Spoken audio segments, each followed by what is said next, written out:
শীতকালে যার বউ নাই তার কিছু নাই রে ভাই। হাত নামা, আরে হাত নামা বেটা, হাত নামা। আমার আব্বা জান যারা এসেছেন ডানে বামে সামনে আমার স্টেজে, আপনাদের পায়ে আমার হাত। আই এম বিং ভেরি হাম্বল। আমি বিনয়ের সাথে বলছি, আপনার ছেলের চরিত্র কম্বল দিয়ে রক্ষা করা যাবে না, কম্বল দিয়ে রক্ষা হবে না, ল্যাব দিয়ে রক্ষা হবে না। যুবকদের চরিত্র একমাত্র চরিত্রবান বউ দিয়ে ঠিক হবে যুবক ভাই। আব্বা বোঝে না রে, বোঝে না। আল্লাহ আব্বা জানদেরকে বোঝার তৌফিক দান করে পড়েন সবাই আমিন। আপনাদের বউ আছে কার কার? একটু হাত তুলেন। বউ আছে? বউ আছে? আচ্ছা, শীতকালে খুব মজায় আছেন আপনারা, হাত নামান। এবার বউ নাই কার কার? সিঙ্গেল না হাত তোলো। কি আব্বা জানরা কোথায় আপনারা? দেখেন নাই। তোমাদের বউ নাই? যুবকদের কষ্ট কেউ না বুঝলেও আসিফ হুজুর যুবকদের কষ্ট বোঝে যুবক ভাই।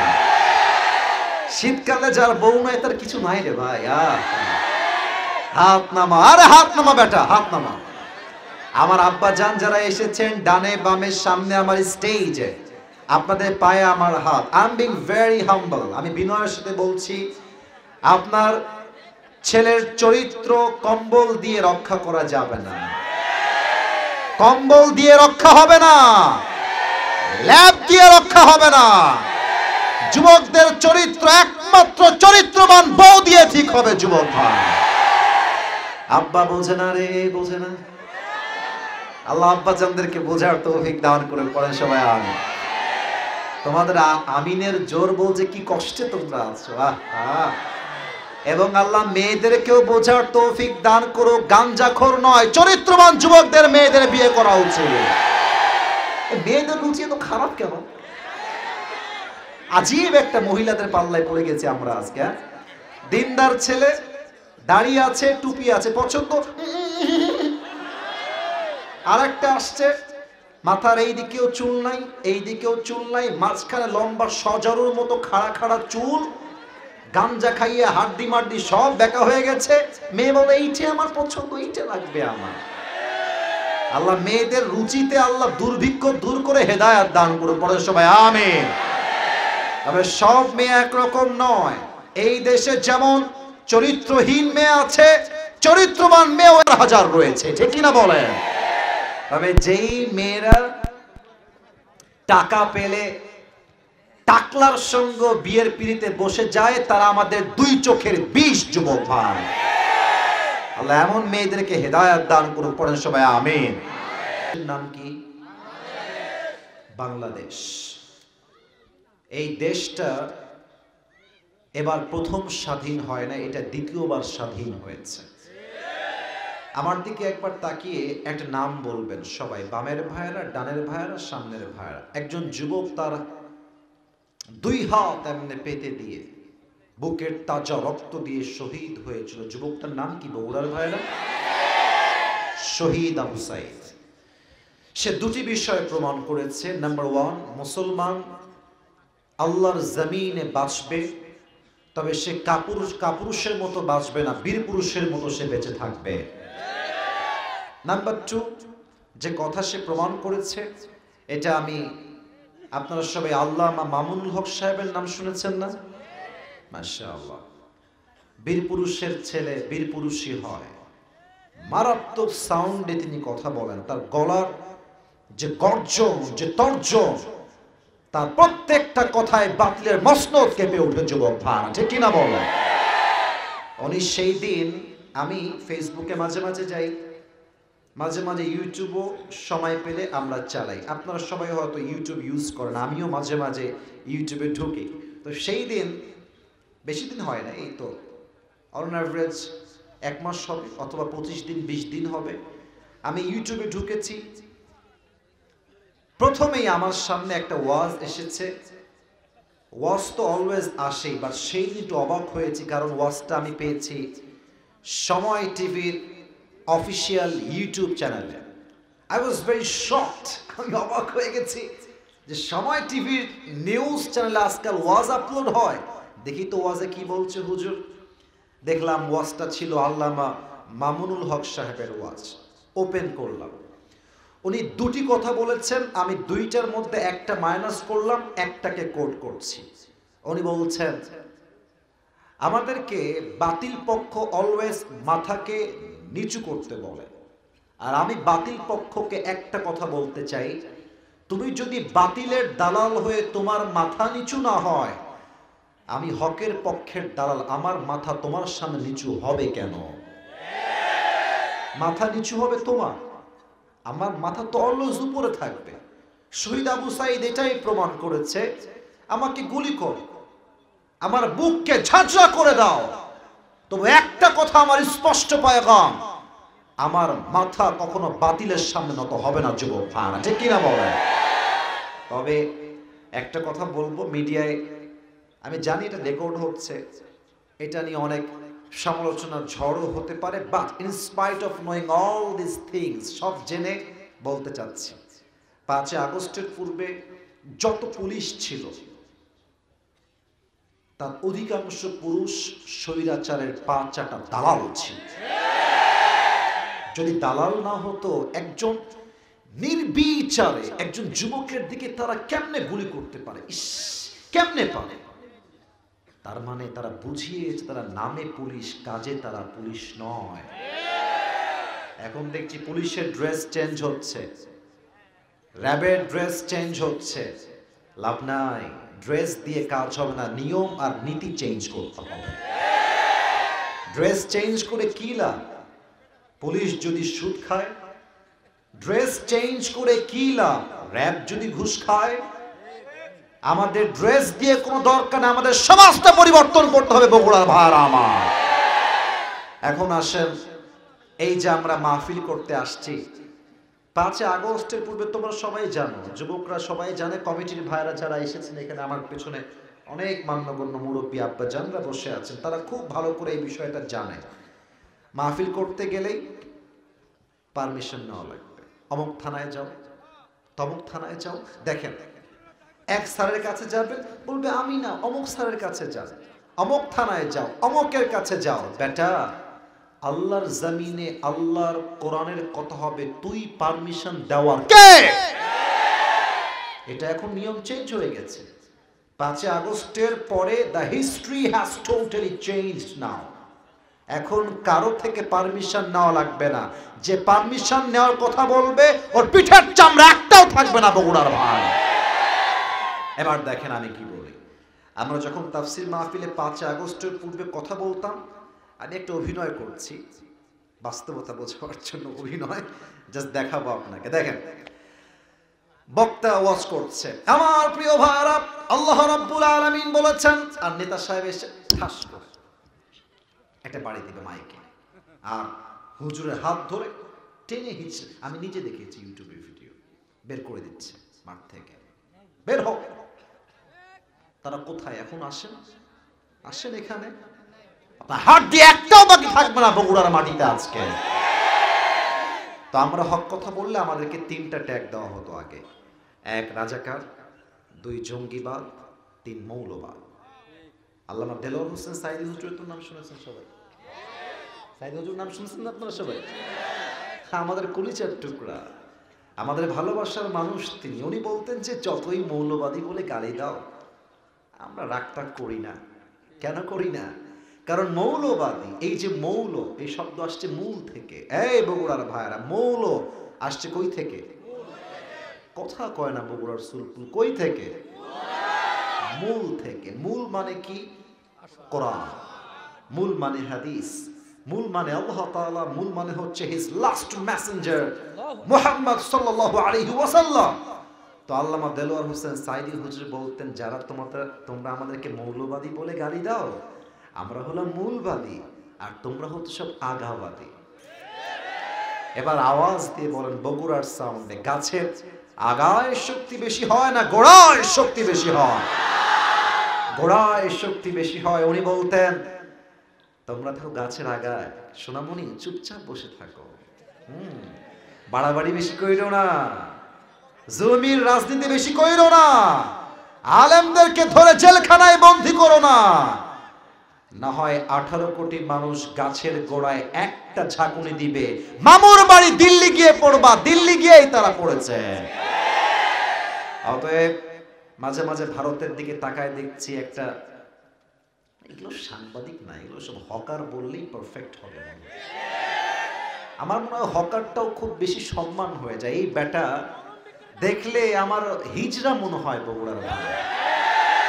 আর এই বেটা এই সাংবাদিকতা নয়, এই বেটা ঢাকার গুলিস্তানে জাইঙ্গা বিক্রি করলে বেশি মানাবে। বাংলাদেশ আর থাকবে না, না থাকবে না। চট্টগ্রাম নিয়ে নিব, ফেনী আমরা নিয়ে নিব। তো আমি বলি যে চট্টগ্রাম নিতে হলে তো বাংলাদেশে আসতে হবে। আসো আসো, তোমাদেরকে দমন করতে বগুড়ার সন্তানরা একাই আরাপ হয়ে যাবে। ভালো হয়ে যাও সোনামণি, ভালো হয়ে যাও মাসুদ, ভালো হয়ে যাও। ভারতরা ভাবে যে বাংলাদেশের মানুষ তো সংখ্যায় অনেক কম, মাত্র 18 কোটি 19 কোটি, আর আমাদের সংখ্যা কত বেশি, তাদের সৈনিক কম, আমাদের সৈনিক কত বেশি। সংখ্যায় যদি ভাবেন অনেক বড়, জিতে যাবেন, ভুল ভাবছেন। আপনাদের লক্ষ সৈনিক থাকতে পারে, আমাদের হাজার সৈনিক থাকতে পারে, সংখ্যায় কম, বাট একটা জায়গায় পার্থক্য আছে, আপনার হিন্দু সৈনিকদের মাঝে ঈমান নাই, আমাদের সৈনিকদের মাঝে ঈমান রয়েছে। অতএব যুদ্ধ যদি শুরু হয়, এটা কোনো সাধারণ যুদ্ধ হবে না। আল্লাহর হাবিব বলেছেন এই যুদ্ধের নাম হবে গজওয়ায়ে হিন্দ। এই যুদ্ধের দাম যখন বেজে যাবে, মুসলমানদের হাজার হাজার যুবক মাথায় কাফনের কাপড় বেঁধে বুকের তাজা রক্ত দিয়ে শহীদ হওয়ার জন্য গজওয়ায়ে হিন্দে প্রস্তুতি গ্রহণ করবে যুবক ভাইরা। তাই মারামারি আমরা চাই না, না আমরা মারামারি চাই না, আমরা শান্তি চাই, কারণ আমাদের ধর্মের নাম ইসলাম। তবে আমরা একটা কথা বলতে চাই, আমাদের সঙ্গে ভালো হবা, I love you, I love you so much, welcome, ভালোবাসা পাবা। আমাদের সঙ্গে খেলতে আসবা, তোমার পিঠের চামড়া একটাও বাকি থাকবে না। আল্লাহ ভারতদেরকে বোঝার তৌফিক দান করুক, পড়েন সবাই আমিন। তো আল্লাহর জমিনে আল্লাহর কোরআন দিয়ে রাজ কায়েম হোক, আগামীর দেশটা আরো সুন্দর হোক, এটা আমরা সবাই চাই কি চাই না? আপনারা খুব খেয়াল করবেন, আমার অনেক কলজের টুকরা বোনেরা ওইদিকে আমি দেখলাম, অনেক বোনেরা দাঁড়িয়েছিলেন, অনেক মায়েরা আসছেন। আমি কোনো মায়ের সঙ্গে শত্রুতা পোষণ করি না। যেই পুরুষ নারীকে আঘাত দিয়ে কথা বলে, অসম্মান করে কথা বলে, তার ব্যক্তিত্ব সমস্যা আছে, তার চরিত্রের সমস্যা আছে। আমরা সকলে আমাদের মায়ের সন্তান, আমাদের বউ আছে, আমাদের মা আছে, আমাদের বোন আছে। আমরা কোনো নারীকে অসম্মান করে কথা বলতে চাই না। তবে দুটি কথা বলবো, আগামীতে এই দেশ নির্বাচন হবে, প্রধানমন্ত্রী হবে আর একজন নেতা। তবে দুইটা দাবি as a citizen of Bangladesh, খতিব হিসেবে নয়, আসিফ হুজুর একজন দেশের নাগরিক হয়ে বলছি, সবার দিলের কথা এটা, আমরা আগামীতে কোনো নারীকে ক্ষমতার চেয়ারে দেখতে চাই না। চান আপনারা? কেউ চান? চান? সব জ্বালা যন্ত্রণার মূল হচ্ছে এই মহিলা। যতবার মহিলা ক্ষমতায় এসেছে, দেশের মানুষ কোথাও শান্তির ঠিকানা খুঁজে পায় নাই। নারীকে আমরা ক্ষমতায় সেকেন্ড টাইম আর দেখতে চাই না। ঠিক আছে কথা? ঠিক আছে, এক নাম্বার। দ্বিতীয় কথা একটু মারাত্মক, ডেঞ্জারাস, একটু মনোযোগ দিয়ে শুনবেন। শুধু যে পুরুষ চাই, it's exactly not like that. শুধু পুরুষ চাই না, আমরা এমন একজন পুরুষকে দেশের ক্ষমতার চেয়ারে দেখতে চাই, যিনি একই সময়ে দেশের প্রধানমন্ত্রী হবেন এবং তার যোগ্যতা এতটা হাইলি কোয়ালিফাইড হবে, তিনি চাইলে দেশের জাতীয় সংসদে দাঁড়িয়ে বক্তব্য দিতে পারবে এবং তিনি চাইলে জাতীয় মসজিদ বাইতুল মুকাররমে দাঁড়িয়ে জুমার খুতবাও দিতে পারবে। এমন প্রধানমন্ত্রী আমরা আগামীতে এই দেশে চাই কি চাই না? আমার বগুড়ার কাহালুর ভাইরা, দেশের প্রধানমন্ত্রী যদি হয় জাতীয় মসজিদ বাইতুল মুকাররমের খতিব, সেই দেশে সুদ বন্ধ হয়ে যাবে, ঘুষ বন্ধ হয়ে যাবে, ডাকাতি বন্ধ হয়ে যাবে, ধর্ষণ বন্ধ হয়ে যাবে, পুরো দেশটাই সোনার বাংলাদেশ হয়ে যাবে। আল্লাহ এমন নেতা নির্বাচন করার তৌফিক আমাদের সবাইকে দান করুন, পড়েন সবাই আমিন। আর আমার তো মনে হয় যে বগুড়া যেই উন্নতি করেছে আর এতটা স্মার্ট সিটি, এটা আমার ব্যক্তিগত মতামত, এটা আমি আগেও বলেছিলাম, আজও বলছি, বগুড়া জেলা নয়, বগুড়া একটা বিভাগ হওয়ার যোগ্যতা রাখে। আল্লাহ বগুড়া তো আগামী সেই নেতা বানায় দিক, সকলে দিল খুলে পড়া আমিন। আপনাদের বউ আছে কার কার, একটু হাত তুলেন। বউ আছে? বউ আছে, আচ্ছা। শীতকালে খুব মজায় আছেন আপনারা, হাত নামান। এবার বউ নাই কার কার, সিঙ্গেল না হাত তোলো। কি আব্বাজানরা কোথায় আপনারা? দেখেন নাই, তোমাদের বউ নাই? যুবকদের কষ্ট কেউ না বুঝলেও আসিফ হুজুর যুবকদের কষ্ট বোঝে। যুবক ভাই, শীতকালে যার বউ নাই তার কিছু নাই রে ভাই। হাত নামা, আরে হাত নামা বেটা, হাত নামা। আমার আব্বা জান যারা এসেছেন ডানে বামে সামনে আমার স্টেজে, আপনাদের পায়ে আমার হাত। আই এম বিং ভেরি হাম্বল, আমি বিনয়ের সাথে বলছি, আপনার ছেলের চরিত্র কম্বল দিয়ে রক্ষা করা যাবে না, কম্বল দিয়ে রক্ষা হবে না, ল্যাব দিয়ে রক্ষা হবে না। যুবকদের চরিত্র একমাত্র চরিত্রবান বউ দিয়ে ঠিক হবে। যুবক ভাই, আব্বা বোঝে না রে, বোঝে না। আল্লাহ আব্বা জানদেরকে বোঝার তৌফিক দান করে, পড়েন সবাই আমিন। তোমাদের আমিনের জোর বলছে কি কষ্টে তোমরা আছো। এবং আল্লাহ মেয়েদেরকেও বোঝার তৌফিক দান করো, গাঞ্জাখোর নয়, চরিত্রবান যুবকদের মেয়েদের বিয়ে করা উচিত। মেয়েদের রুচি এত খারাপ কেন? আজীব একটা মহিলাদের পাল্লায় পড়ে গেছে আমরা আজকে। দিনদার ছেলে, দাড়ি আছে, টুপি আছে, পছন্দ। আর একটা আসছে, মাথার এই দিকেও চুল নাই, এই দিকেও চুল নাই, মাঝখানে লম্বা সজারুর মতো খাড়া খাড়া চুল, গাঞ্জা খাইয়ে হাড্ডি মাড্ডি সব বেকা হয়ে গেছে। মেয়ে বলে এইটা আমার পছন্দ, এইটা লাগবে আমার। আল্লাহ মেয়েদের রুচিতে আল্লাহ দুর্ভিক্ষ দূর করে হেদায়েত দান করুন, পড়ে সবাই আমিন। তবে সব মেয়ে একরকম নয়। এই দেশে যেমন চরিত্রহীন মেয়ে আছে, চরিত্রবান মেয়েও হাজার রয়েছে, ঠিক কিনা বলেন? তবে যেই মেয়েরা টাকা পেলে টাকলার সঙ্গ বিয়ের পিড়িতে বসে যায়, তারা আমাদের দুই চোখের বিষ। যুবক ভাই, আল্লাহ এমন মেয়েদেরকে হেদায়েত দান করুন, পড়েন সবাই আমিন। আমি হাত তুলাইছি কারণ আছে, আমি সবাইকে দিয়ে 3টা তাকবীর দেওয়াবো। ফার্স্ট তাকবীর দিবেন বিবাহিত ভাইরা, সেকেন্ড তাকবীর দিবেন সিঙ্গেল ভাইরা। I would like to test everyone who is more powerful. কার শক্তি কত বেশি চেক করতে চাই আজকে। মুরব্বী আব্বা জান, বিবাহিত ভাইরা, প্রথমে তাকবীর দিবেন আমার কলিজার টুকরা বিবাহিত ভাইরা, আর সিঙ্গেলরা চুপ থাকবা। দেখতে চাই কার গায়ের জোর আজকে কাহালুর জয় সারায় বেশি হচ্ছে। মিডিয়া রেকর্ড হচ্ছে। আই হোপ আপনারা আপনার সম্মান বাঁচাতে সর্বোচ্চ সাউন্ডে তাকবীর দিবেন। বিবাহিত ভাইরা একটা কাশি দেন। না, কাশিটা আর একটু জোরে দেওয়া লাগবে, সম্মান বাঁচাইতে হবে। বিবাহিত ভাইরা আরেকবার কাশি দেন।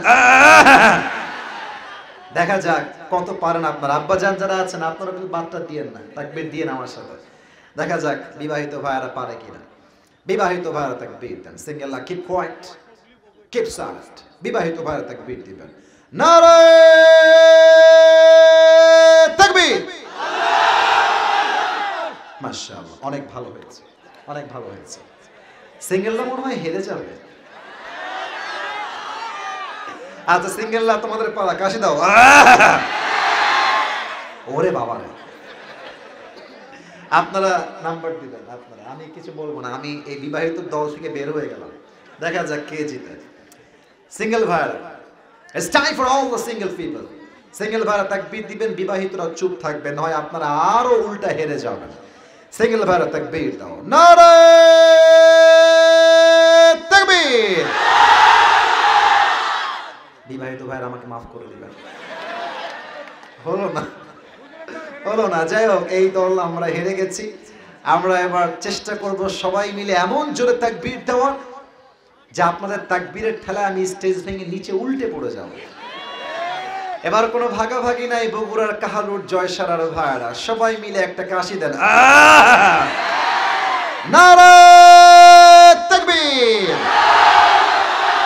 আল কোরআনের আলো। সংসদে যাও। ওকে, পাস্ট ইজ পাস্ট, जो हो गया उसे भूल जाओ, প্রেজেন্ট ইজ এভরিথিং। ঠিক কি না বলো? আল কোরআনের আলো ঘরে ঘরে না, সংসদে যাও। বাঘের মতো আওয়াজে বলবেন নারে তাকবীর। এমনি আল কোরআনের আলো, আল হাদিসের আলো, কোরআন হাদিস যেখানে, আলেম ওলামা যেখানে, বগুড়াবাসী যেখানে, আল্লাহ যেন কবুল করে। পড়েন সবাই আমিন। আমাকে জীবনের প্রথম সরাসরি দেখলেন আজকে, ক্যামেরাতে না, সরাসরি দেখলেন। কে কে একটু হাত তোলেন তো সরাসরি। হ্যাঁ, সরাসরি আজকে প্রথম দেখলেন? মাশাআল্লাহ, হাত নামান। ওয়াজ সেন্ট্রাল থিম থেকে শুরু হবে, এখন মূল আলোচ্য বিষয় থেকে। কেউ যদি ওয়াজের মাঝে উঠে যাওয়ার চেষ্টা করে, ও লুঙ্গি টান দিয়ে ধরে বসায় দেবে। হ্যাঁ, তবে লুঙ্গি যেন খুলে না যায়, ঠিক আছে? আমরা আজকে বসেছি, আমরা দোয়া না করে কেউ বাসায় ফিরে যাব না, ঠিক কিনা বলেন? আমি শুরু করছি আমার মূল আলোচ্য বিষয় থেকে আলোচনা। আমার বগুড়ার কাহালুর ভাইরা আমাকে রেসপন্স করবেন বাঘের মতো, সিংহের মতো গর্জন দিয়ে। রাজি আছেন তো সবাই ইনশাআল্লাহ? আজ আলোচনার সেন্ট্রাল থিম বা সাবজেক্ট ম্যাটার হচ্ছে the life of hair after, পরকালের জীবন। বগুড়ার কাহালুর ভাইরা, দুনিয়ার জীবন না পরকালের জীবন? ছি ছি, বগুড়ার সাউন্ডটা তো আসতে হয় না। দুনিয়ার জীবন না পরকালের জীবন? Yes, this is the sound of the people of Bogura. এটা আমার দরকার, অলওয়েজ লাগবে এই সাউন্ডটা। আবার আরেকবার চেষ্টা করি, দুনিয়ার জীবন না পরকালের জীবন? তিনটা প্রশ্ন করব পরকালের জীবনকে রিলেট করে। আশা করছি সঠিক উত্তর সবার থেকে আমি পাবো। ফার্স্ট অফ অল, প্রথম প্রশ্ন করতে চাই, চোখে চোখ রাখেন, চোখে চোখ। এক, বলেন তো আমার বগুড়ার ভাইয়েরা, দুনিয়ার জীবনটা কি আল্লাহ তাআলা বেশি উত্তম বানিয়েছেন না আখিরাতের জীবনকে বেশি উত্তম বানিয়েছেন? এটার একটা দলিল কোরআনে আছে, 30 নম্বর পারা, সূরাতুদ দুহার ঠিক 4 নম্বর আয়াত। আল্লাহ রাব্বুল আলামিন বলছেন, বান্দা শোনো শোনো, ওয়ালাল আখিরাতু খায়রুল লাকা মিনাল উলা। আল্লাহ বোঝাচ্ছে বান্দা, দুনিয়ার জীবনটাই উত্তম জীবন নয়, আখিরাতের জীবনকে দুনিয়ার চাইতে 1000 গুণ বেশি উত্তম বানিয়েছে এক সত্তা, তিনি কে? The life of hereafter is much more better than this worldly life. আল্লাহ তাআলা বলছেন, দুনিয়ার জীবনটাই অধিক উত্তম জীবন নয়, বরং আখিরাতের জীবনটাকে আমি আল্লাহ তাআলা সবচেয়ে বেশি উত্তম করে বানিয়ে রেখে দিয়েছি। সুবহানাল্লাহ। 2 নম্বর প্রশ্ন সবাইকে করতে চাই, আচ্ছা এটা স্কুল মাঠ নাকি খ্যাত? খ্যাত। এই যে ছোট্ট একটা মাঠ, মাঠের মতো প্যান্ডেল, আজকে হাজার হাজার যুবক মুরব্বী মায়েরা বোনেরা ওইদিকে এসেছেন, জীবিত এসেছেন। বাসায় যে জীবিত ফিরে যাবেন, do you have any guarantee about it? কোনো গ্যারান্টি কি আপনার কাছে আছে? আছে আছে? একদম নাই। বরং একটা বিষয় ভেবে দেখেন, ওখানে কি কথা বলে দেখেন তো, চিল্লাবেন না, চুপ করে বসায় দেন। হাসি না, পরকালের জীবনটা হাসির চ্যাপ্টার না। বগুড়ার মানুষ আপনারা, আমার ভালোবাসা, আপনারা আমার কলিজার টুকরা। এটা হাসির সাবজেক্ট না যে আপনি হাসবেন, মজা করবেন। কিপ কোয়াইট, চুপ থেকে শোনেন। আমি খুব বেশি লম্বা চড়া বক্তব্য দিব না, অলরেডি আমার বক্তব্য 40 মিনিট হয়ে গেছে। তবে আমি কমিটিকে বলে আসছি, ওরা খুব ভদ্র, দে আর ভেরি ডিসেন্ট। ওরা যে কত ভদ্র এটা আমি আপনাকে বলে বোঝাতে পারবো না। আগের থেকেই যোগাযোগ, অলওয়েজ অ্যাক্টিভ, অলওয়েজ কল দেয়, দেখা করে আসছে আমার সাথে গিয়ে। তো আমি নিয়ম দিয়েছি 1 ঘন্টার বেশি ওয়াজ হবে না। ওরা জানে এটা, ফর্ম ফিল আপ করে তারা নিয়ে আসছে। তবে সব জায়গায় নিয়ম দিয়ে নয়, মাঝে মাঝে ভালোবাসা দিয়েও হিসাব করতে হয় বগুড়ার ভাইরা, তাই না? তো কথা বলবেন না, আমি কথা বললে কথা বলবেন না মেহেরবানি করে। দেখেন, বগুড়ার যে সদর হসপিটাল আছে, কাল সকালবেলা আপনি গিয়েছেন হসপিটালে, যে স্যার আমার প্রচন্ড ব্যথা বুকে, দেখেন তো আমার কি হয়েছে, এক্সরে করে দেখেন তো, চেক করে। স্যার বলছে ঠিক আছে আপনি বসেন, আমরা চেক আপ করে আপনাকে বলছি।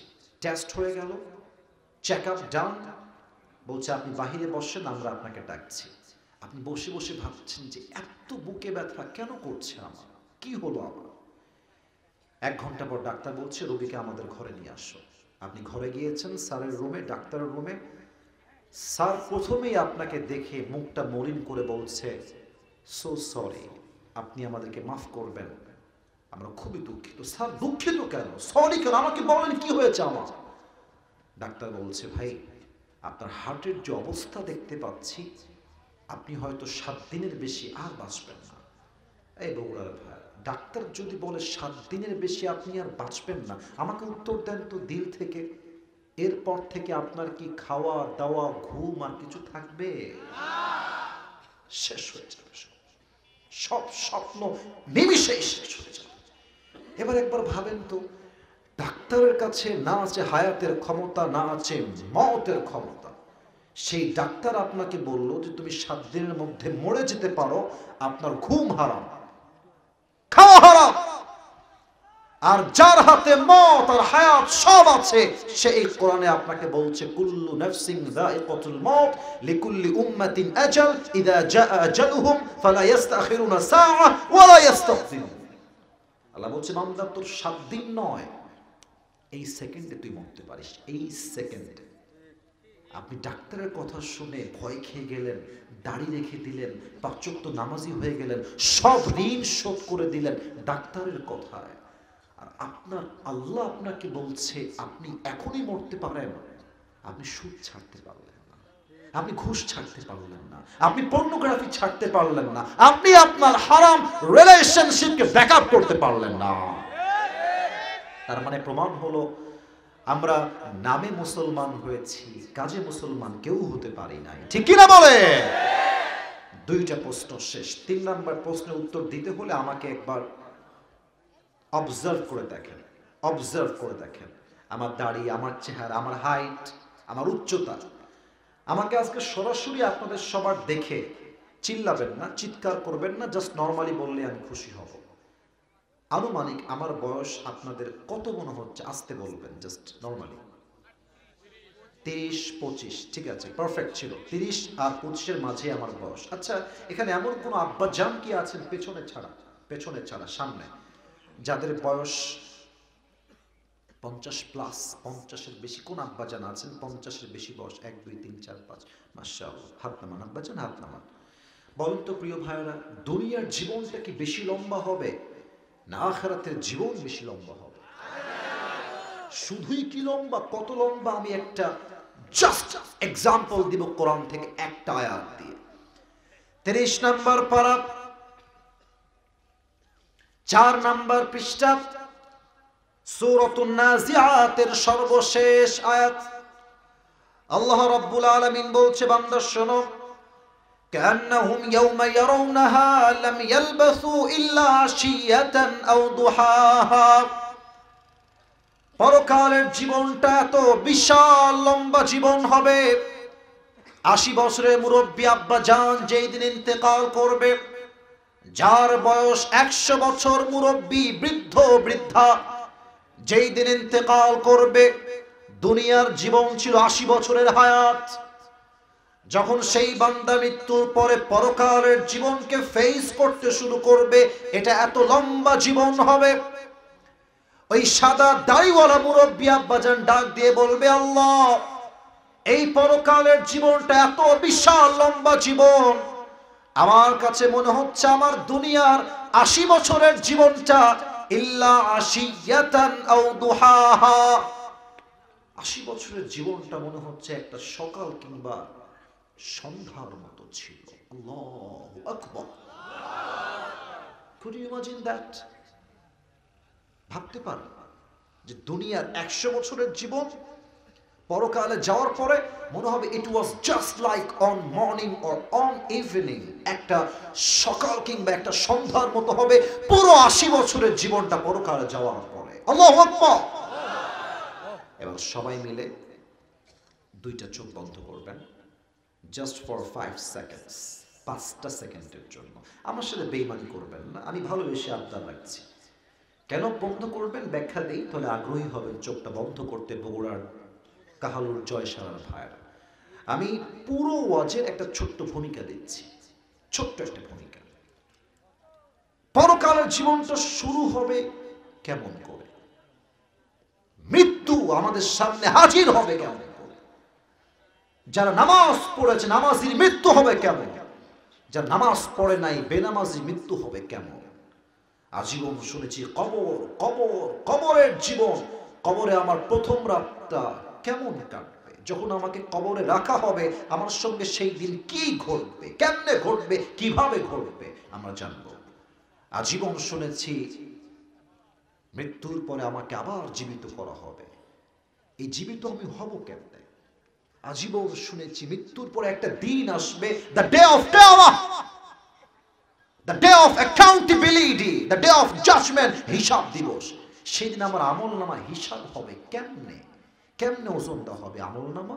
এন্ড ফাইনালি আমরা জানবো, আজীবন শুনেছি জান্নাত জাহান্নাম, জান্নাতে আমি যাব কেমনে, জাহান্নামে আমি যাব কেমনে। এই পুরো টপিকটাকে কোরআন থেকে, হাদিস থেকে, দলিল ভিত্তিক, রেফারেন্স ভিত্তিক আমি আজকে হাইলাইট করতে চাই। রাজি আছেন তো সবাই ইনশাআল্লাহ? ইনশাআল্লাহ আওয়াজটা বগুড়ার হয় না, সো সরি। বলেন সবাই দিল থেকে বগুড়ার সাউন্ড ইনশাআল্লাহ। চোখটা বন্ধ করবেন, আমি করছি, সবাই চোখ বন্ধ।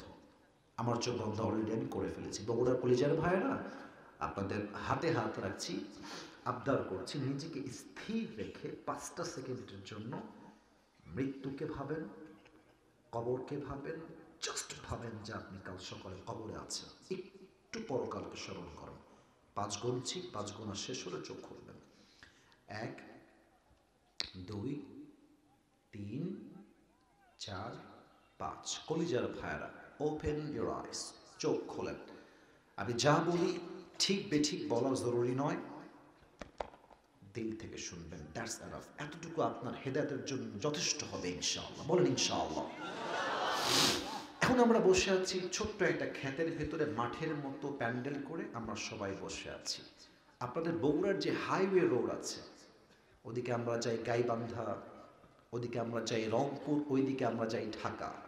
যে বিশ্ব রোড আছে, বলেন তো আমাকে বুঝে শুনে, হানিফ বাস যায়, দেশ ট্রাভেলস যায়, ন্যাশনাল যায়, গ্রামীণ যায়, গ্রিন লাইন যায়, বাসের ভ্যারাইটিসের কোনো শেষ নাই। এই বাসগুলো যখন বিশ্ব রোডে চলে, বগুড়ার কাহালুর ভাইয়ারা বুঝে বলবেন তোমাকে, আস্তে যায় না জোরে যায়? খুবই জোরে যায়। ইভেন তোমাদের যাদের বাইক আছে, যারা বাইক ইউজ করো, দেখো আমি নিজেও বাইক চালিয়েছি, এখন তো সময় পাই না তাই বাইকে হাত দেওয়া হয় না। তবে তোমরা আমার সঙ্গে একমত বা বগুড়ার ভাইয়ারা, দেখবা রাস্তাঘাটে বাস আর ট্রাক, বাইকের চালকেরা মানুষ মনে করে না, মানুষ মনে করে না। আপনি যাবেন রাস্তার বাম দিক থেকে, ঠাস করে দেখবেন একটা হানিফ বাস ওভারটেক করছে আর একটা বাসকে, আর আপনাকে এক চাপ দিয়ে রাস্তার এই পাশে ফেলাই দেবে। তা আমি বগুড়ার সুলপুরকে বলবো, তোমরা খুবই ডেঞ্জারাস, তোমাদের গায়ে অনেক শক্তি আছে। তোমাকে যেই বাস রাস্তায় চাপাই দিবে, তুমি চেপে যাবে, চেপে আবার বাইকটা ঘোরাবা, ওকে ধরবা, ওর গাড়ির সামনে গিয়ে বাইক রাখবা, ও থামবে না কেন, ওর বাপ থামতে বাধ্য হবে। ওকে থামাবা, ওর কলার ধরে নামাই নিয়ে আসবা, ওর ইচ্ছা মতো পিটাবা, জায়েজ, আমি তোমাকে ফতোয়া দিলাম। কারণ যাদের জন্য হাজার হাজার যুবকের রাস্তায় তাজা প্রাণ ঝরে যায়, এমন কুকুরকে মুগুর না দিলে সোজা হবে না বগুড়ার ভার আমার। একটু ভাবেন যে কালকে সকালে আপনি বাইক নিয়ে, সিএনজি নিয়ে যাচ্ছেন বগুড়ার হাইওয়ে রোডে। আমার হাত দেখা যায়? আচ্ছা, একটু উঠিয়ে দেখাচ্ছি, হাত দেখা যায়? এই যে দেখেন, আমার সোফার ডান দিকে একটা হাতল আছে, ডান দিকে। জাস্ট ভাবেন, থিঙ্ক অ্যাবাউট ইট, একটু ভেবে আমাকে শুনবেন। এটা হচ্ছে আমার জয়সারা কাহালুর ছোট্ট গলির রাস্তা, আর এটা হচ্ছে বগুড়ার হাইওয়ে রোড, বিশ্ব রোড। জাস্ট ভাবেন, আমি সাইকেল নিয়ে যাচ্ছি, বাইক নিয়ে যাচ্ছি, অথবা আমি অটোতে সিএনজিতে যাচ্ছি, বগুড়ার মেন শহরে আমার গন্তব্য। জাস্ট বাইকটা নিয়ে মেন শহরে উঠেছি, বাইকটা আমি ডান দিকে নিব, বাইকটা এখনো সোজা আছে, আমি এখনো ইউটার্ন নিতে পারি নাই ডান দিকে।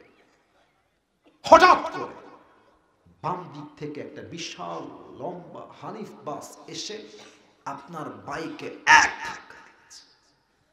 একটা ধাক্কায় বাইক থেকে আপনি উড়ে গিয়ে, জাস্ট ভাবেন যে আপনি বাসের ধাক্কায় 40 হাত দূরে গিয়ে পড়েছেন, আর এই কপালটা রাস্তায় এমন জোরে আঘাত খেয়েছে, কপালটা ফেটে ফিলকি দিয়ে গল গল করে রক্ত বের হচ্ছে।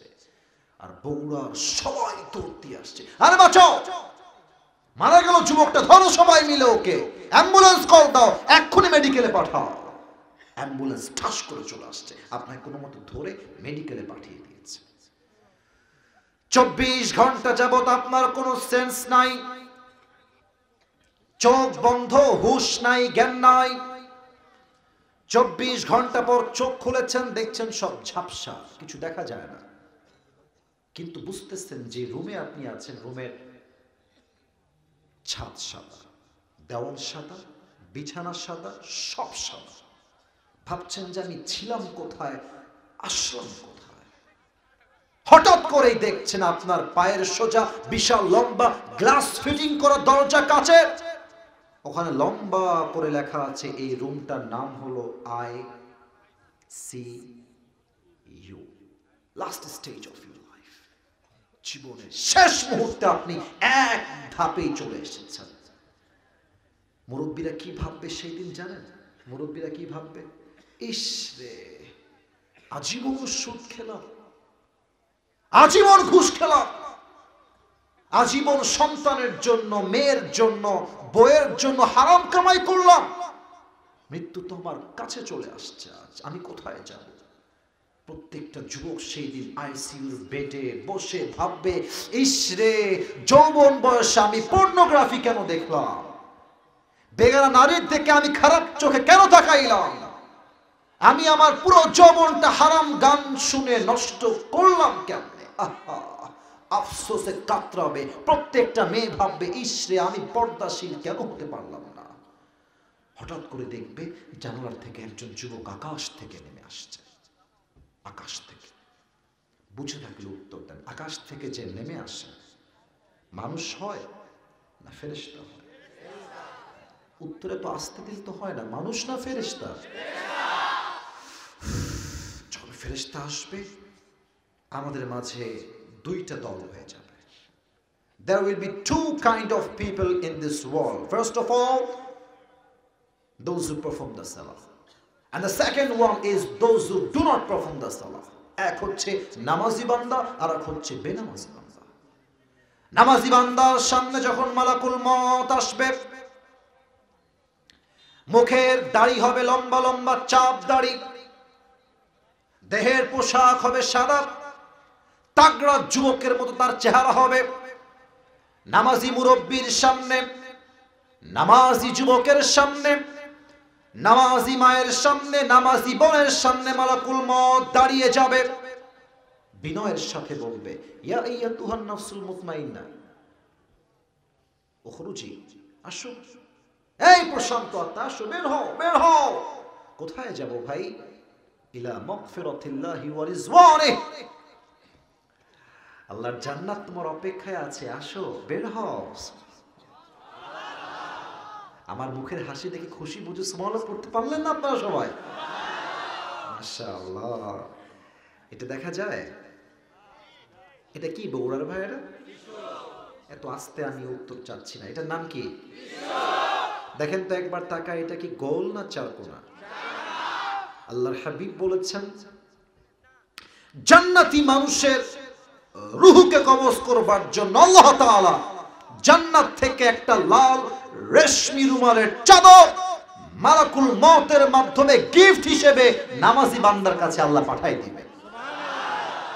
দেখেন, আমি একটু অভিনয় করে প্র্যাকটিক্যালি হাদিসটা বোঝাই। নামাজি বান্দার রূহ কবজ হবে ডান হাত দিয়ে। কোন হাত দিয়ে? ডান হাত দিয়ে।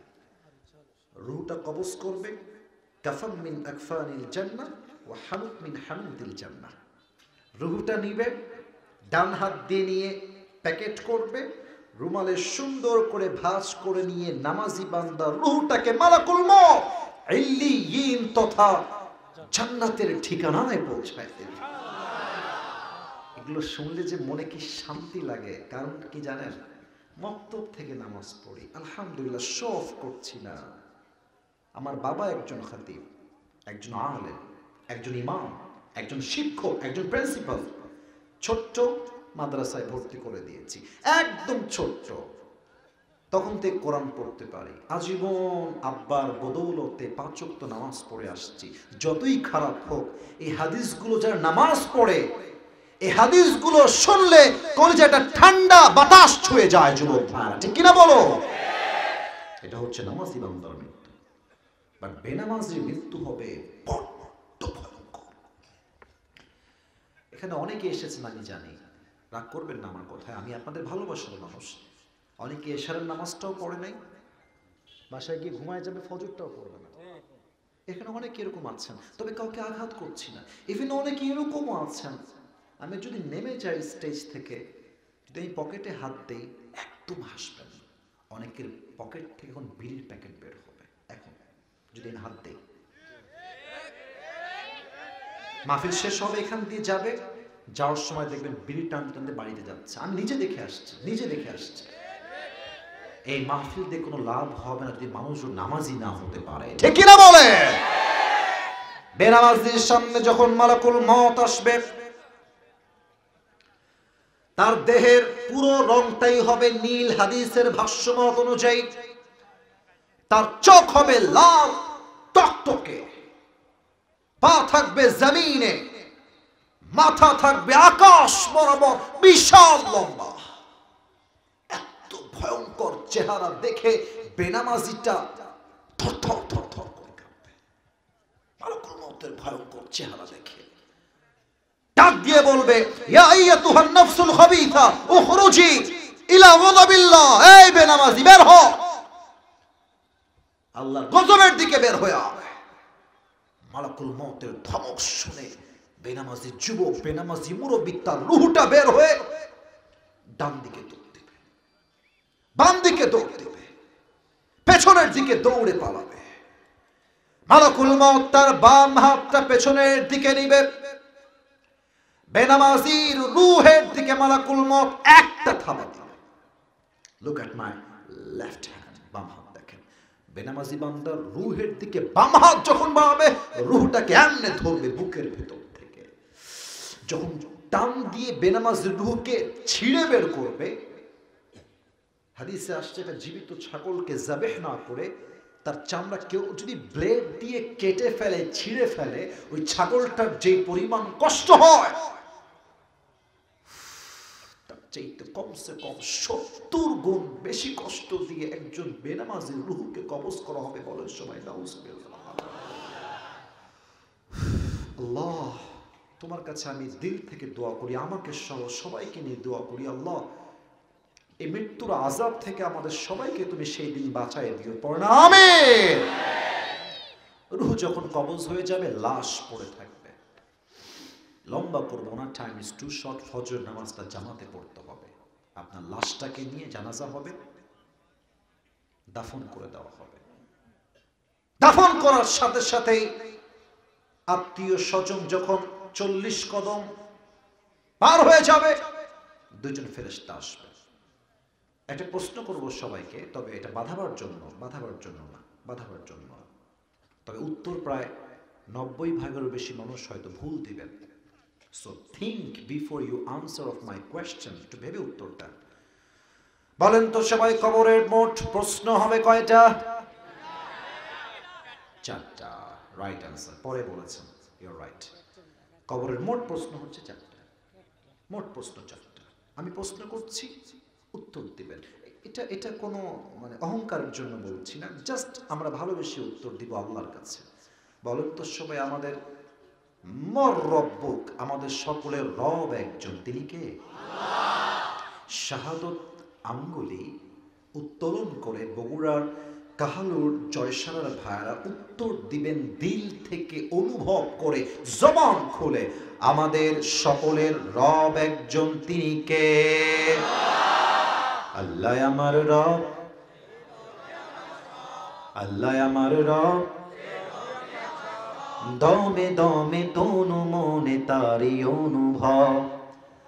তোমার দুনিয়াতে আমি যেদিকে তাকাই, অথই নিয়ামতে ডুবে আছি সবাই। পাখ পাখালির কণ্ঠে শুনি তাসবিহ কলো রব, তাসবিহ কলো রব। আল্লাহ আমার রব, এই রবই আমার সব। বলেন সবাই, রব কে? নাম্বার 2, ওমান নবিয়্যুকা তারিফু হাযার রাজুল। তুমি কি এই মানুষটাকে চেনো? এই ব্যক্তি তোমার কে হয়? যার মুখে দাড়ি আছে, যে নবীর সুন্নাহকে মেনেছে, সে বলবে হ্যাঁ রাসূলুল্লাহ সাল্লাল্লাহু আলাইহি ওয়াসাল্লাম। তবে সবাই কিন্তু উত্তর করতে পারবে না। একটা কথা বলতে ভুলে গেছি, কথাটা বলা যাবে না? বলা যাবে না মনে হয় নাকি? আপনাদের বগুড়ার সবচেয়ে বড় কলেজের নাম কি? আজিজুল হক ডিগ্রি কলেজ নাকি? আচ্ছা, আজিজুল হক কলেজ। এখান থেকে কত মিনিট হবে আনুমানিক? 1 ঘন্টা 20 মিনিট? আচ্ছা, 20 মিনিট লাগবে, তাই না? আচ্ছা, এটা কলেজের নাম বলেছি গল্প করার জন্য নয়, একটা হাদিস বোঝাতে চাই সবাইকে।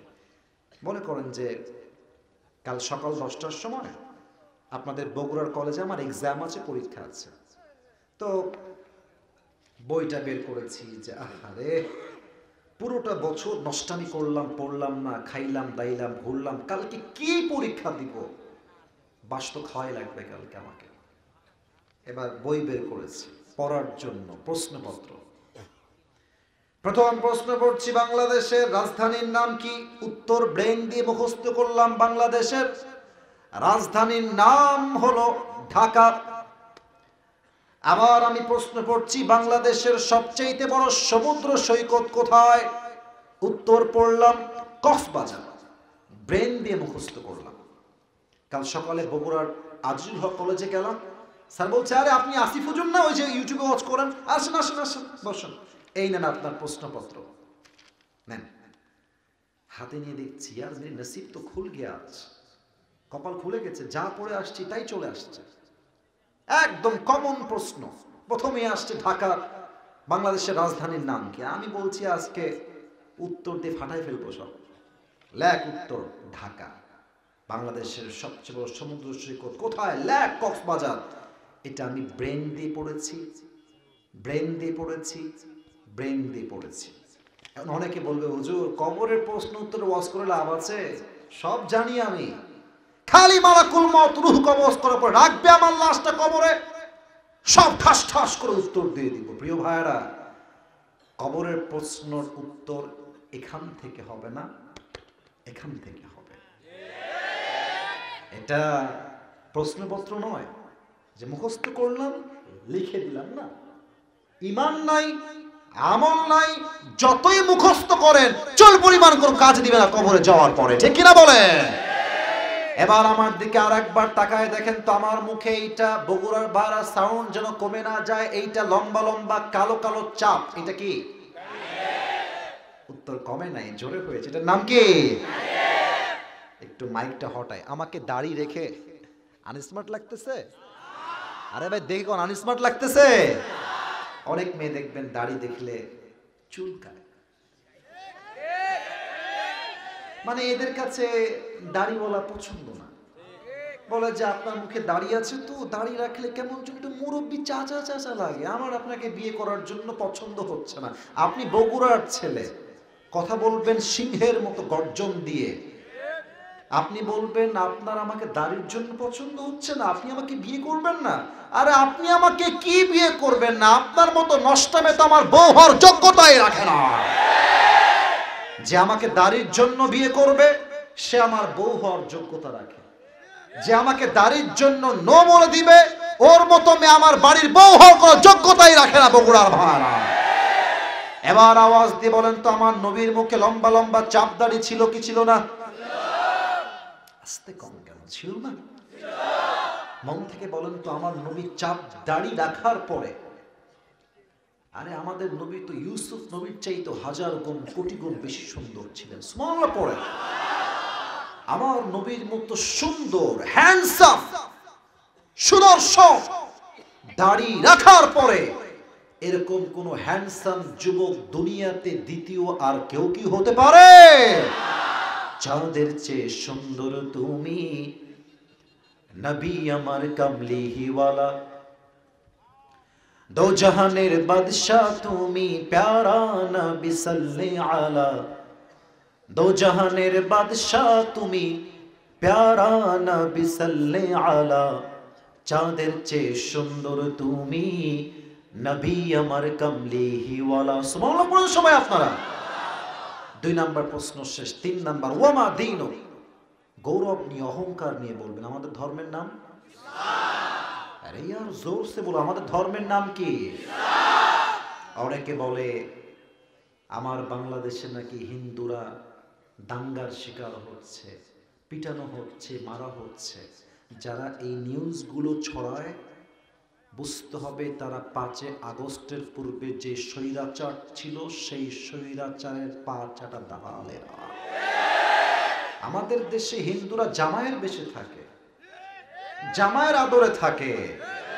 অতএব তোমরা মিডিয়ায় মিথ্যা নিউজ প্রচার করার পূর্বে হিন্দুদেরকে জিজ্ঞেস করো, আমার দেশে প্রত্যেকটা হিন্দু বাংলাদেশে শান্তিপূর্ণ অবস্থান করছে যুবক ভাই আছে কিনা বলে? আমাদের ধর্মের নাম ইসলাম, আমরা কোনো মারামারি চাই না। 3টা প্রশ্ন শেষ। ফেরেশতা বলবে কি রে, একটাও আটকায় না, সবগুলো উত্তর দিয়ে দেয়। ওমা ইলমুক, what's the source of your knowledge, এত জ্ঞান তুমি অর্জন করেছো কই থেকে? আমরা বলবো কই থেকে? আরে জোরে কোন কই থেকে? আল্লাহ বলবে ফেরেশতা স্টপ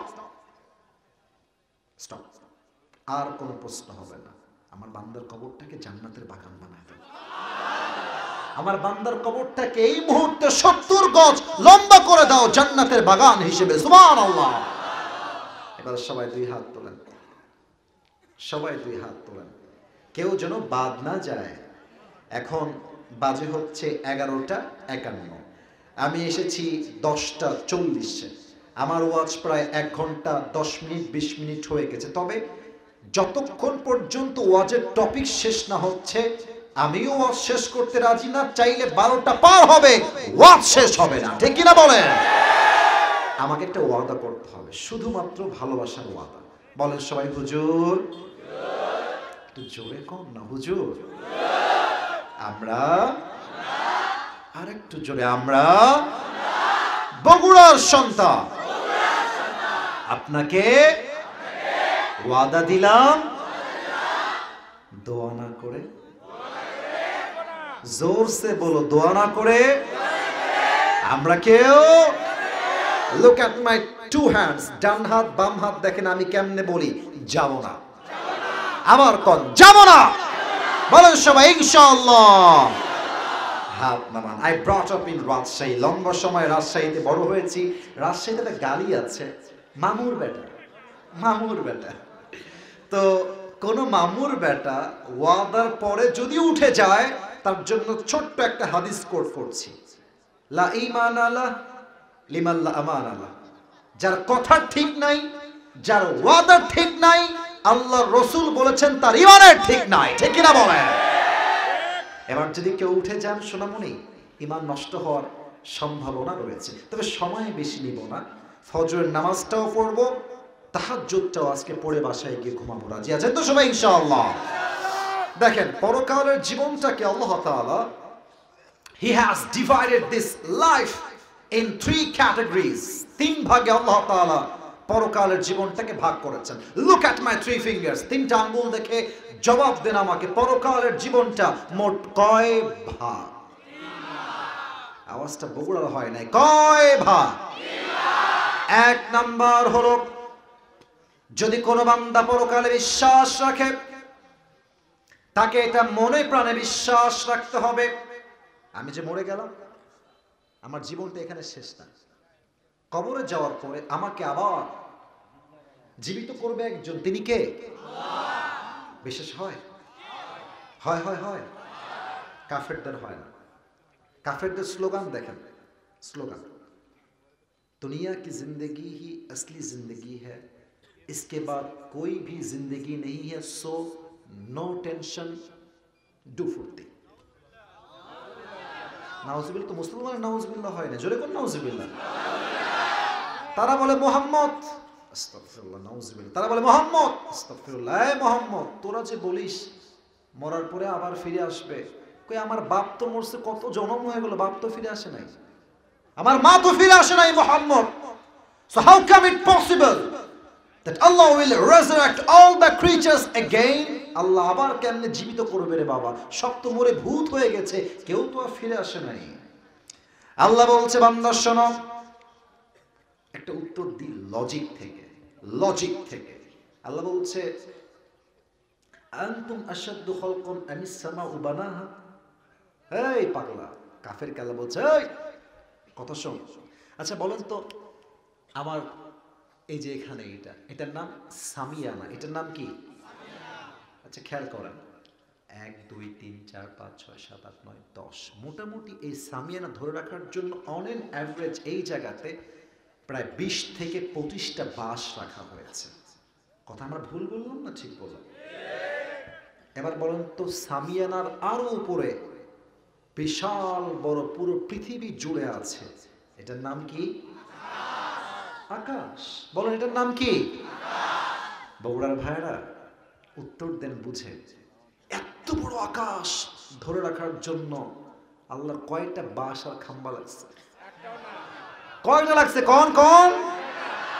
একটাও না। আল্লাহ বলছে, এই পাগলা, এত বিশাল লম্বা আকাশকে আমি আল্লাহ তাআলা একটা বাঁশও লাগিয়ে নাই, একটা বাঁশের দরকার হয় নাই, একটা খাম্বার দরকার হয় নাই, একটা খাম্বা লাগে নাই, আমি আল্লাহ আমার কুদরতি হাত দিয়ে ধরে রেখেছি।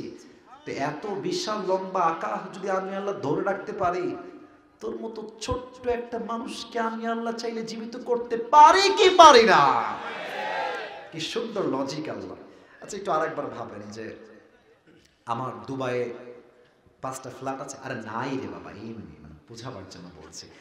দুবাইয়ে 5টা ফ্ল্যাট আছে, সিঙ্গাপুরে 5টা ফ্ল্যাট আছে, মালয়েশিয়াতে 10টা ফ্ল্যাট আছে, আর ঢাকার গুলশানে যমুনা ফিউচার পার্কের পাশে, বসুন্ধরার পাশে আর উত্তরায় মোটামুটি 10টা ফ্ল্যাট আছে। এবং আমার রেঞ্জ রোভার আছে, মার্সিডিজ আছে, রোলস রয়েলস আছে, বিএমডব্লিউ আছে, সব আছে। এবার বগুড়া কোনো সুল যদি আমার দেখে কয় যে আসিফ হুজুর গরিব রে, সাইকেল কিনতে পারবে না, তো এক মুরব্বী থাপ্পড় দিবে, শালা কি বলবে, তুই কি বললি, এটা সাইকেল কিনতে পারবে না?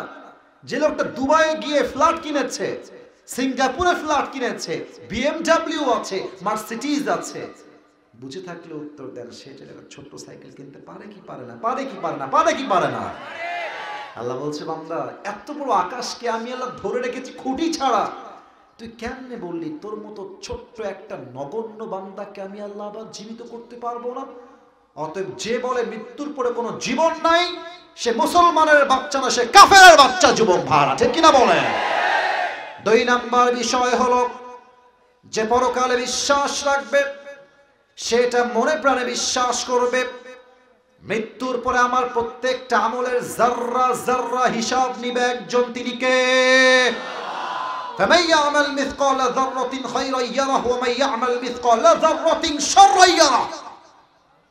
If anyone has done an atom size of good, he will see it. If anyone has done an atom size of bad, he will see it on the day of judgment. কেউ যদি শস্যের দানা পরিমাণ আমল করে ভালো, এটাও ওজন হবে। কেউ যদি শস্যের দানা পরিমাণ খারাপ আমল করে, এটাও ওজন দিবে একজন, তিনি কে? এবার আমার 2 হাত দেখেন, 2 হাত দেখেন। আল্লাহ বলবে, আসিফ হুজুরের আমল নামা ওজন দাও, আমাকে দিয়ে এক্সাম্পল দিলাম। তো ফেরেশতা আমলনামা ওজন দিবে। আয়াতের ব্যাখ্যা বোঝেন, এটা কোন আমল? ডান আমল। বলেন সবাই, এটা কোন আমল? এটা কোন আমল? দুইটা একসাথে তোলা হবে। তো আল্লাহ দেখবে যে বান্দার আমলনামা, আমাকে দেখবেন না কেউ, হাত দেখেন, হাত। বান্দার আমলনামাটা একটু হালকা, ডান আমলটা বামের থেকে একটু উঁচু হয়ে গেছে। আল্লাহ বলবে আর ওজন দিও না, আমার বান্দাকে জান্নাত দিয়ে দাও।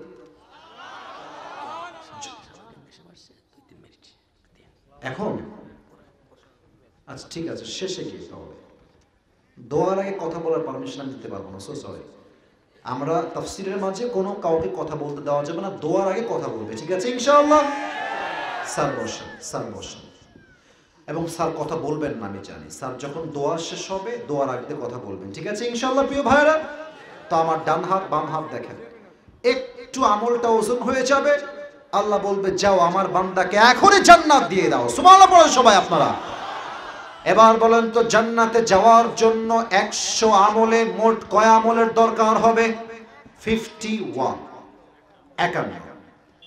তো এক বান্দার আমলনামা ওজন দেওয়া হবে, আল্লাহ দেখবে যে বান্দার 2 আমল বরাবর সমান সমান।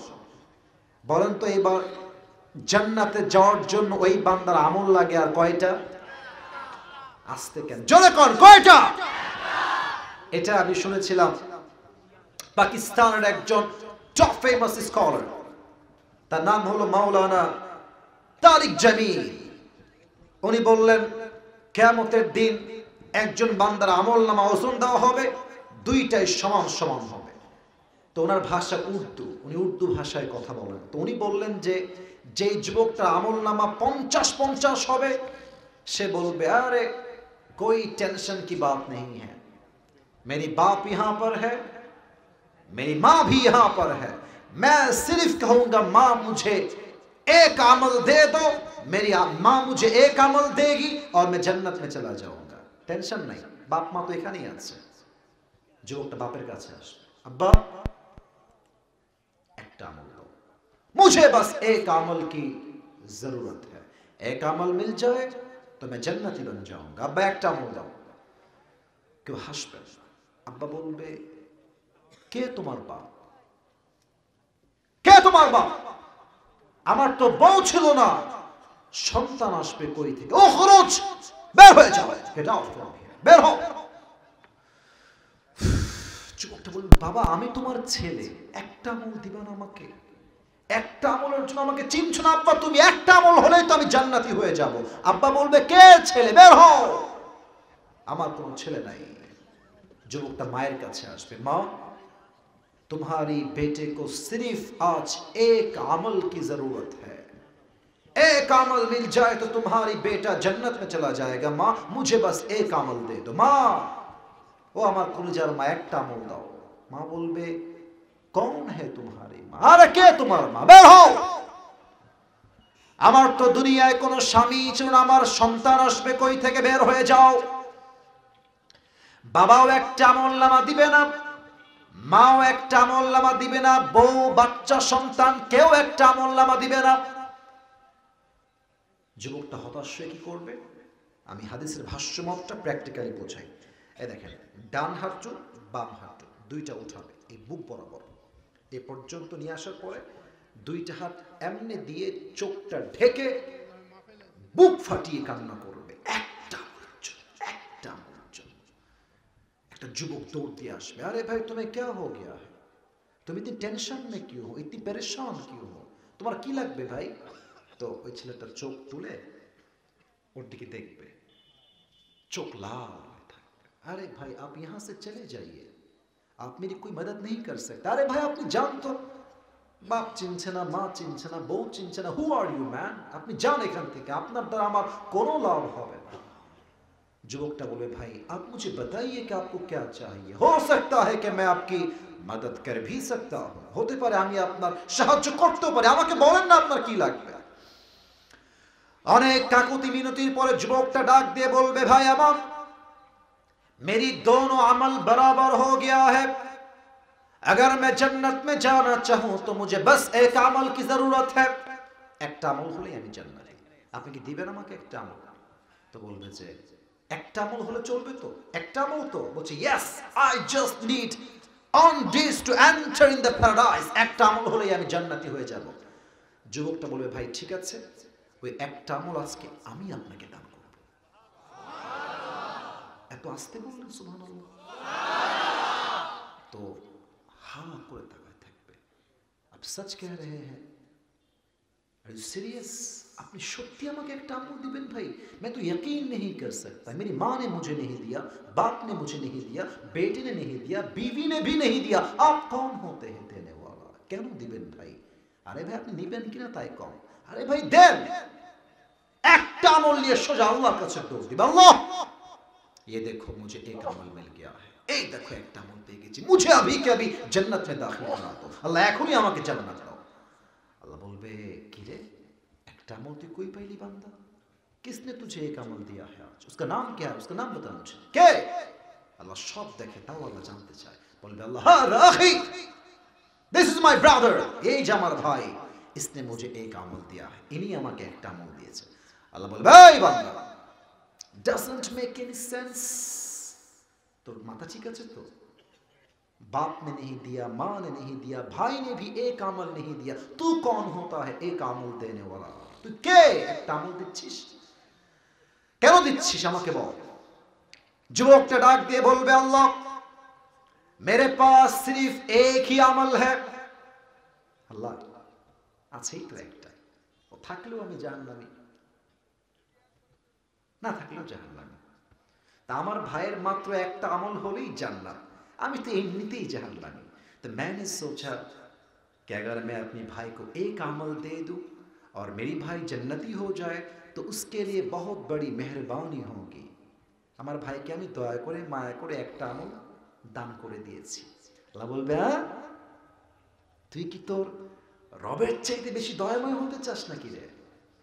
আনা রহমান আনা রহিম, I am the most merciful, I am the most gracious, I am the most kindful Lord, मुझसे बड़ा मेहरबान कोई भी नहीं हो सकता। आज तुझे एक अमल मिल गया है, 51 हो गया है, तू जन्नत में चले जा, लेकिन तू अकेले जन्नत में मत जाना, जिसने तुझे एक अमल दिया है तू भी जन्नत में जा, उसे भी साथ लेकर दोनों जन्नत में चले जा। अल्लाह बोलबे এই বান্দা, একটা আমল পেয়ে গেছিস না, 51 হয়ে গেছে, যা জান্নাতে যা। তবে একা যাস না, তোর যে ভাই তোকে একটা আমল দিয়ে আজকে সহযোগিতার হাত বাড়িয়েছে, তুইও জান্নাতে যা, তোর ভাইকে নিয়ে দুইজন জান্নাতে চলে যা। সুবহানাল্লাহ। হিসাব দিবসে আমল নামা লাগবে 100-র ভিতরে 51, হিসাব দিবস ক্লোজ, শেষ।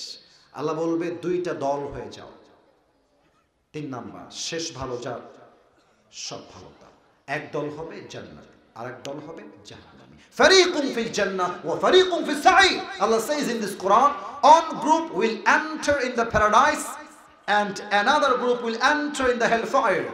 এক দল যাবে জান্নাতে আর এক দল যাবে জাহান্নামে। বগুড়ার কাহালুর জয়সারার ভাইরা আমাকে বলেন তো, জান্নাতের স্ট্যাটাস আর জাহান্নামের স্ট্যাটাস, জান্নাতের মর্যাদা আর জাহান্নামের মর্যাদা কখনো কি সমান হতে পারে? পারে পারে পারে লা ইয়াস্তাওয়ি আসহাবুন নারি ওয়া আসহাবুল জান্নাহ, আসহাবুল জান্নাতি হুমুল ফাইজুন।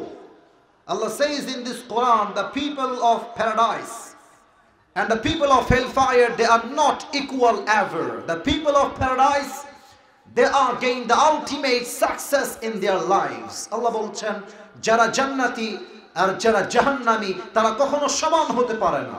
যারাই জান্নাতি আল্লাহর চোখে তারাই সবচেয়ে সফল বান্দা। সুবহানাল্লাহ। আয় আল্লাহ, কিয়ামতের দিবসে 3 নাম্বার চ্যাপ্টারে এসে আমাদের যে যুবক ভাইয়েরা, মুরব্বী আব্বা জানেরা, মায়েরা বোনেরা আজকের মাহফিলে এসেছি, ও আল্লাহ আমাদের সবাইকে তুমি জান্নাতের কাতারে শামিল করে নিও। সবাই পড়েন সুবহানাল্লাহ এবং সবাই দিল থেকে পড়েন আমিন। সবাই 2 হাত তুলেন প্রিয় ভাইরা, 2 হাতটা তুলেন। এটা আমি আসলে ওয়াদা করাতাম না, একটা কারণে করাচ্ছি। আমাদের স্যার এসেছেন, sir is a very honourable and respected person for us. সম্মানিত ব্যক্তি উনি। উনি 1 থেকে 2 মিনিট সালাম দিবেন, জাস্ট কুশল বিনিময় করবেন, স্যারের কথা শেষ, দোয়া হবে, 5 মিনিটেই ক্লোজ হবে, বাসায় গিয়ে আমরা ঘুমিয়ে যাব। রাজি আছেন তো সবাই ইনশাআল্লাহ?